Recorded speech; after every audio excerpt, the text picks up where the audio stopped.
Hey, welcome to Digging into the Bible. My name is Jim Barnard. This is a production of Tiller Coaching. All right, we made it to a dozen days, so thankful you could join me. We are finishing up Matthew 5 as we continue on with the Sermon on the Mount. Specifically today, we are looking at the last three of the "you've heard it said" statements. This is where Jesus is calling back to the Jewish law and taking things up a notch. And there's so much to cover here. I don't want to delay. Let's go ahead and dig in on Matthew chapter 5, starting with verse 33. Again, you have heard that it was said to those of old, you shall not swear falsely, but shall perform to the Lord what you have sworn.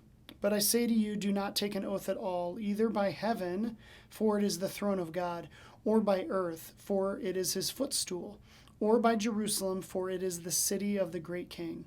And do not take an oath by your head, for you cannot make one hair white or black. Let what you say be simply yes or no. Anything more than this comes from evil. You have heard that it was said, an eye for an eye and a tooth for a tooth. But I say to you, do not resist the one who is evil. But if anyone slaps you on the right cheek, turn to him the other also. And if anyone would sue you and take your tunic, let him have your cloak as well.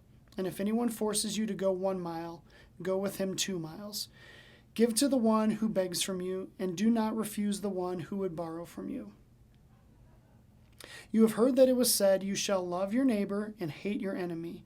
But I say to you, love your enemies and pray for those who persecute you, so that you may be sons of your Father who is in heaven.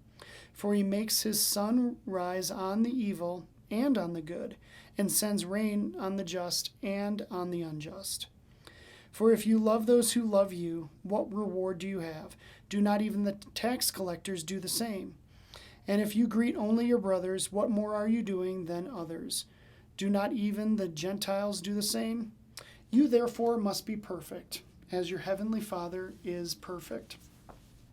That concept of perfection is, so on point, I think. It's something for me in my life. I've worked so hard to be perfect so that I could come before God, and I just think it's wrong thinking. It's not the way that it should be. I think that there's a pressure to perform.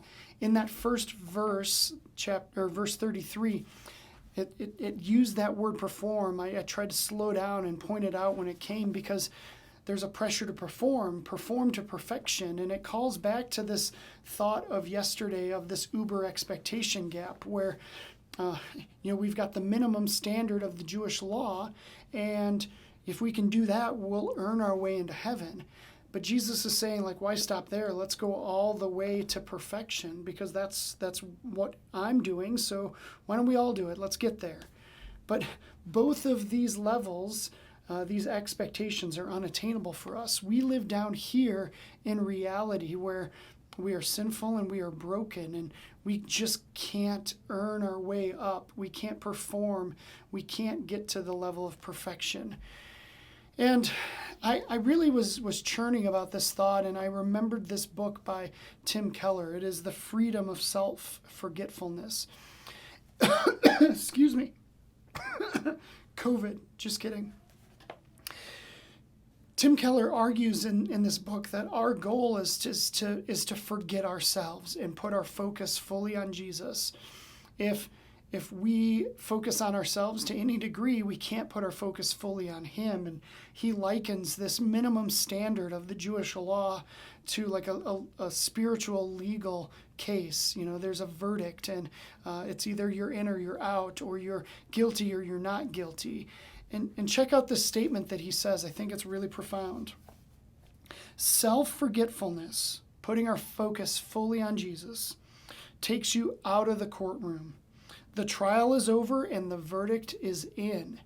It's not a matter of trying to perform or getting to perfection or just earning your way there. It's a matter of putting your focus on Jesus, because, see, Jesus is the one that fills all of our expectation gaps, especially this one that is caused by our sin and brokenness, this uber expectation gap. And so it's not a matter of performing. It's a matter of putting our focus fully on him and trusting him fully. It's not easy to do, but that is attainable. We can do that. So I hope that that's what you're attempting to do as we dig in to this amazing book that is putting our focus fully on Jesus. My time is up. I appreciate you listening and watching. I will see you tomorrow as we dig into the beginning of Matthew 6. I'll see you there.